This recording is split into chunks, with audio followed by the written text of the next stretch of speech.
अनेक वर्षांनंतर एक राज्याला स्थिरत्व प्राप्त होईल, पण ते स्थिरत्व हे संवेदनशील आणि गतिमान असावं अशी माझी भूमिका आहे.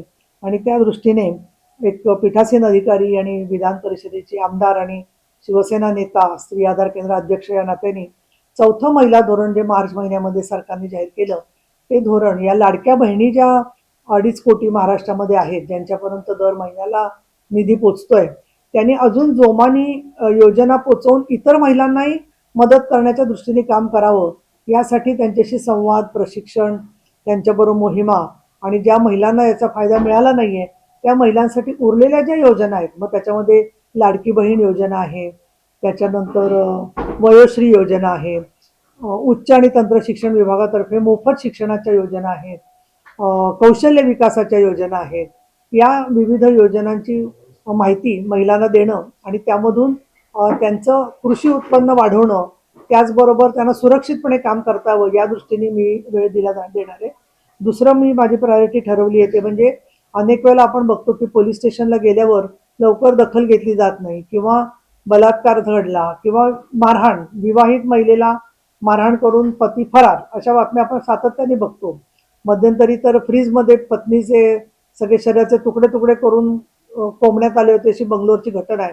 या उलट आपल्या इकडे पुण्यामध्ये मी असं वाचलं म्हणजे बातमीमध्ये की पतीने वाटाणे खाल्ले म्हणून पत्नीने त्याला हल्ला केला, अशी पारसखाना पोलीस स्टेशन मधली बातमी होती. त्यामुळे कौटुंबिक प्रश्नाच्या बाबत काही समुपदेशनाचे एसओपीज केले पाहिजे, तसं मला वाटतं की किती मोठ्या प्रमाणामध्ये कौटुंबिक समझोत्याची आणि संवादाची आवश्यकता आहे ते परत एकदा अधोरेखित झालेले आहे.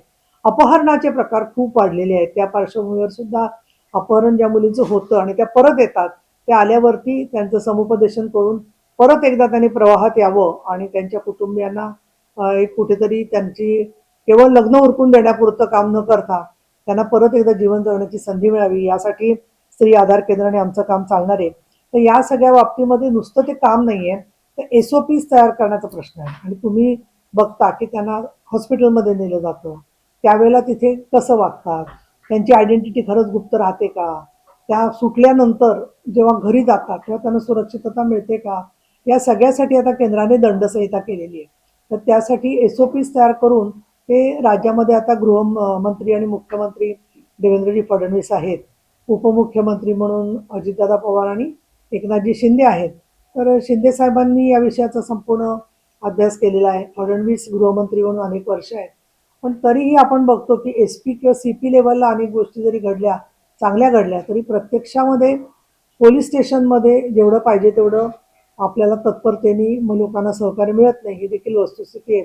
आणि म्हणून एसओपी जर का प्रत्यक्षामध्ये आले तर त्याची कार्यप्रणाली निश्चित होईल आणि ते महिला संस्थांच्या आधाराने तयार करून अनुभवी निवृत्त पोलीस अधिकाऱ्यांशी बोलून मग ते पोलिसांना सादर करावेत, जेणेकरून त्याची ती स्वीकृती झाली तर त्याच्यात पोलिसांनाच त्याची मदत होईल.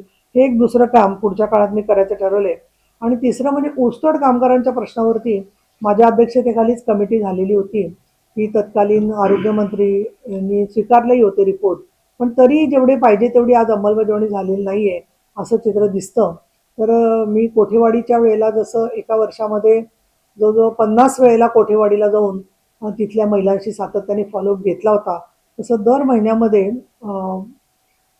एकदा दोनदा हे जे जिल्हे आहेत ऊसतोड कामगार महिला जिथून जातात त्यांच्याशी जास्ती माझा वेळ जो आहे तो समर्पित करून ते काम इथून पुण्यातून आणि त्या जिल्ह्यांमध्ये जाऊन काम करायचं. ज्या भागात त्या साखर कारखान्यात कामाला जातात तिथे सुद्धा त्या संदर्भात भेटी द्यायच्या, अशा प्रकारची मी कामाची दिशा ठरवलेली आहे.